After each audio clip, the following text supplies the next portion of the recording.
Tema našeg današnjeg izlaganja su elektronske knjige, odnosno pitanje sadašnjost ili budućnost korišćenja i čitanja elektronskih knjiga u javnim bibliotekama u Srbiji, na primjeru Narodne biblioteke Vuk Karadžić iz Kragujevca. Svi dobro znamo da je savremeno doba i tehnološki napredak sa sobom doneo i novi oblik knjige i novi način njene distribucije i čitanja. Elektronski format knjige učinio je da sve, od lepe književnosti do stručne literature, bude dostupno svim čitaocima, brzo, lako, jednostavno, bez velikih praktičnih ograničenja. Elektronska izdanja knjiga u Srbiji dostupna su za kupovinu putem interneta, a domaći, kad kažem domaći, mislim na srpske izdavače elektronskih knjiga, zaista na dnevnom nivou šire spektar knjiga kojima raspolažu i koje su im u ponudi. Otuda je dakle primećeno i pojačano interesovanje za korišćenje i čitanje elektronskih knjiga u Narodnoj biblioteci Vuk Karadžić u Kragujevcu, te smo dakle, želeći da izađemo svojim korisnicima u susret i na najbolji mogući način zadovoljimo sve njihove potrebe, još 2001. godine realizovali projekat izrade web i mobilne aplikacije koju smo nazvali Vuk e-book za pozajmicu i čitanje elektronskih knjiga, pomoću kojih bi članovi naše biblioteke mogli da pozajme i čitaju knjige iz našeg elektronskog fonda.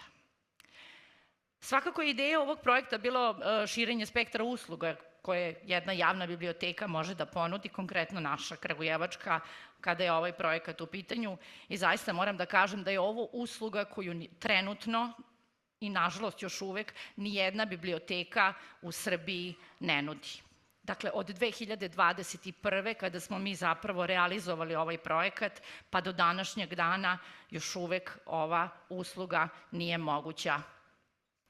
Samo neke od prednosti elektronskih knjiga, verujem da gotovo svi to i znate, one su dostupne u svakom trenutku, na svakom mestu, a pojačano interesovanje za njih, barem u iskustvu naših bibliotekara u biblioteci u Kragujevcu, naglo je pojačano nakon pandemije COVID-19, jer kao što i sami možete da pretpostavite, pristup knjižnom fondu biblioteke, mislim dakle na elektronski fond, je moguć putem interneta, preko mobilnih uređaja, i ujedno znači i bezbednije čitanje.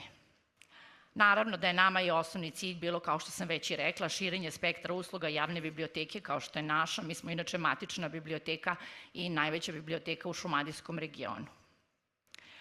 Ako mi ne zamerite, ja bih sada na kratko dala reč kolegi Nikoli Stankoviću, koji će, verujem bolje od mene, reći nešto kratko o tehničkim specifikacijama i mogućnostima ove aplikacije Vuk e-book, a nakon toga bih vam se još jednom obratila i zaista pokušala da razjasnim zašto je naslov ovog našeg izlaganja elektronske knjige sadašnjost ili budućnost.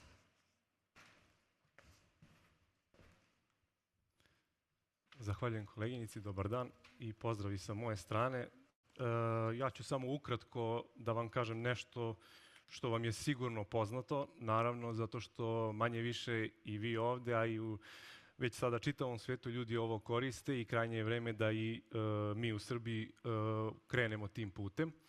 Najpre šta je Vuk e-book? Vuk e-book ili Vuk e-book je programski paket koji podrazumeva dakle, postojanje web aplikacije i Android mobilne aplikacije za pozajmljivanje i čitanje elektronskih knjiga za korisnike naše biblioteke, odnosno za članove biblioteke Vuk Karadžić u Kragujevcu. Te aplikacije su napravljene od strane, naravno, softverske agencije koja pravi i proizvodi ovakvu vrstu aplikacija, ali je sve to sprovedeno u saradnji i sa VBS-om i sa Izumom, kojima se naravno zahvaljujemo i ovom prilikom jer su nam puno pomogli da sve ovo i ostvarimo.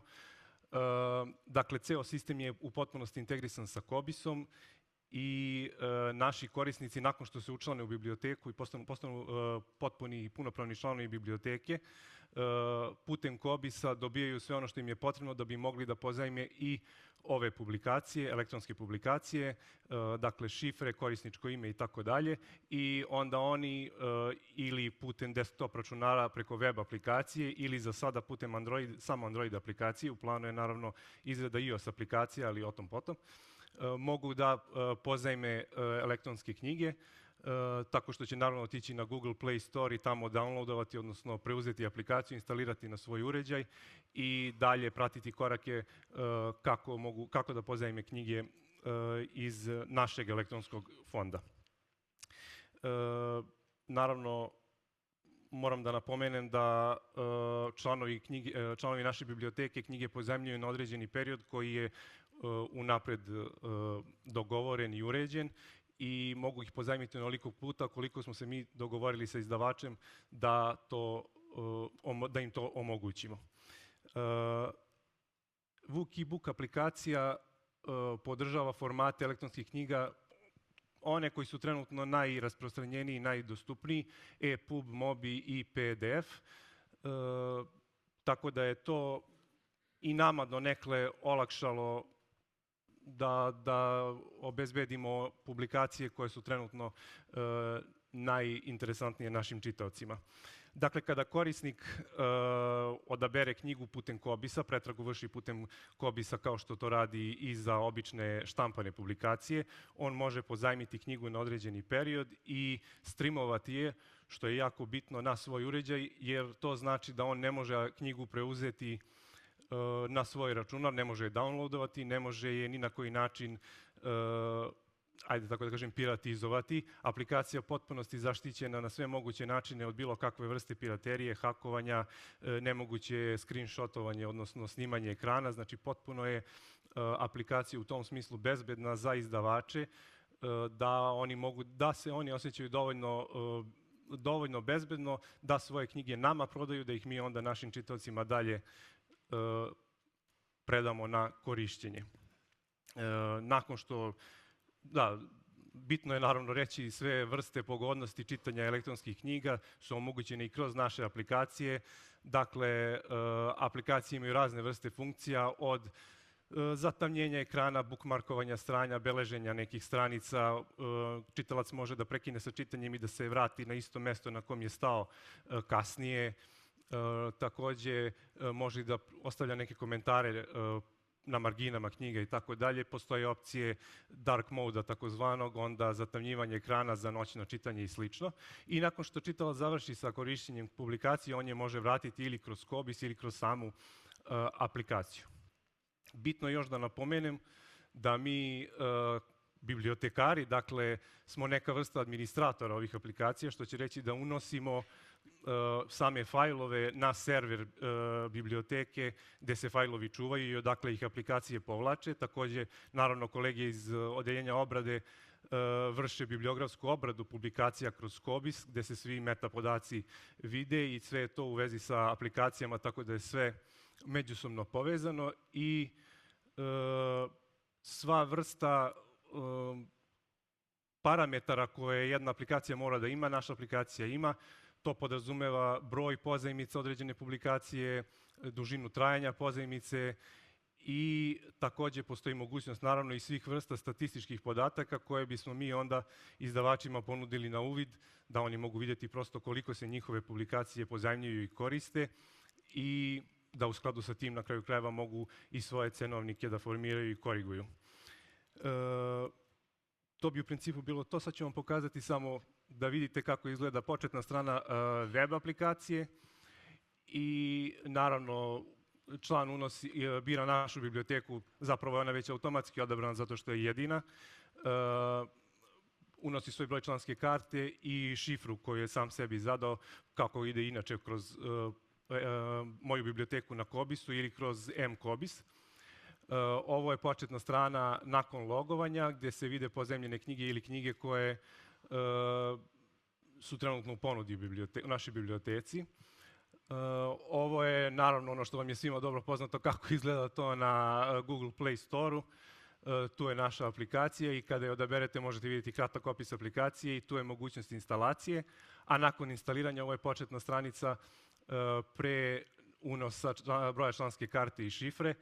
Ovdje ne mogu da vam pokažem sad kako izgleda samo čitanje, jedino da smo snimali ekran, ali mogu na telefonu da vam pokažem ako nekoga interesuje kako to izgleda, jer prosto nije moguće screenshotovanje i snimanje fotografija samog uređaja tokom rada. Eto, toliko od mene.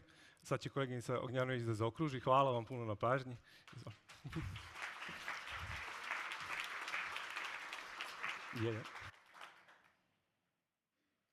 Ja se nadam da nećete zameriti ako samo koji minut prekoračimo, iz daleka smo došli, i da podelimo sa vama naše probleme i da eventualno zaista uz najbolje moguće teme koje su pokrenute danas ovde pokrenemo i ovu temu i probamo da zajedno damo rješenja i odgovore. I dakle, da poentiram zašto sadašnjost ili budućnost, ja nažalost moram da kažem da je pozajmica elektronskih knjiga u Srbiji u ovom trenutku nešto što pripada budućem vremenu. Zaista ovi sitni pionirski pokušaj poput našeg, ne kažem da nisu dali rezultate, zaista i uprkos činjenici da se aplikacije u potpunosti operativne i funkcionalne i da se redovno ažuriraju od strane softverske agencije, kao i da prate najnovije verzije COBIS-a, ova usluga još uvek nije zaživela na način kako smo mi to zamislili. U ovom trenutku iza nas su, verovali ili ne, višegodišnji pregovori sa srpskim izdavačima elektronskih knjiga u Srbiji i oni nisu do ovog trenutka dali željene rezultate. Izradi aplikacije prethodio je načelni dogovor sa izdavačima. Logično je da nikada ne bismo ušli u ove realizaciju ovakvih aplikacija, izradu samu, koja, kao što možete da pretpostavite, na kraju krajeva nisu ni jeftine, da nismo imali čvrsto obećanje i načelni dogovor sa izdavačima da će nam prodati elektronske knjige nakon što aplikacija zaživi. Nažalost, to se do ovog momenta nije dogodilo. Uz, dakle, svo moguće poštovanje autorskih prava i intelektualne svojine, oni imaju neke svoje objašnjenja zašto se to još uvek ne događa, pre svega moment gde oni biblioteku vide kao konkurentnu, jer i sami izdavači imaju svoje aplikacije putem kojih čitaoci mogu da koriste elektronske knjige, te smo im, dakle, mi kao biblioteke konkurentni, što je meni zaista nepojmljivo i neverovatno, valjda smo na istom zadatku, a sa druge strane, do današnjeg dana nisu uspeli, kako kažu, da formiraju cenovnik, te, dakle, u pitanju je i problem isplativosti, odnosno prodaje elektronskih knjiga od strane srpskih izdavača. Tako da je osnovni zaključak da naši izdavači, srpski izdavači, još uvek nisu spremni na ovakav vid saradnje sa bibliotekama. Zakonska regulativa još uvek nije dovoljno razvijena i neophodno je da u godinama koje dolaze, kako zbog razvoja digitalnog izdavaštva, a tako i zbog same sudbine pozajmice elektronskih knjiga, zaista se sedne za sto i da se razgovara, dakle da učesnici tog razgovora budu s jedne strane zakonodavci, s druge strane izdavači i sa treće strane naravno mi, predstavnici bibliotečko-informacione delatnosti.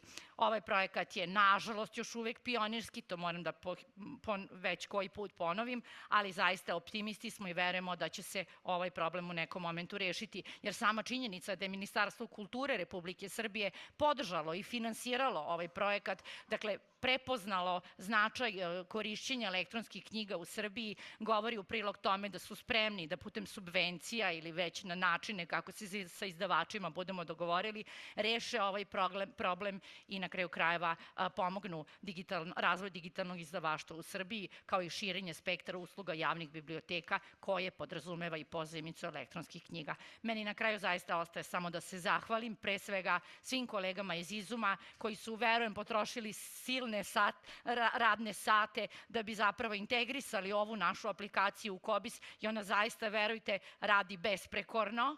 I takođe da se zahvalim našim dragim kolegama iz VBS centra u okviru Narodne biblioteke Srbije na pomoći oko realizacije ovog projekta. Svi smo se uključili, svi smo radili na tome, pa nekako i verujemo da ćemo ipak na kraju doći do pozitivnih rezultata. Hvala vam puno.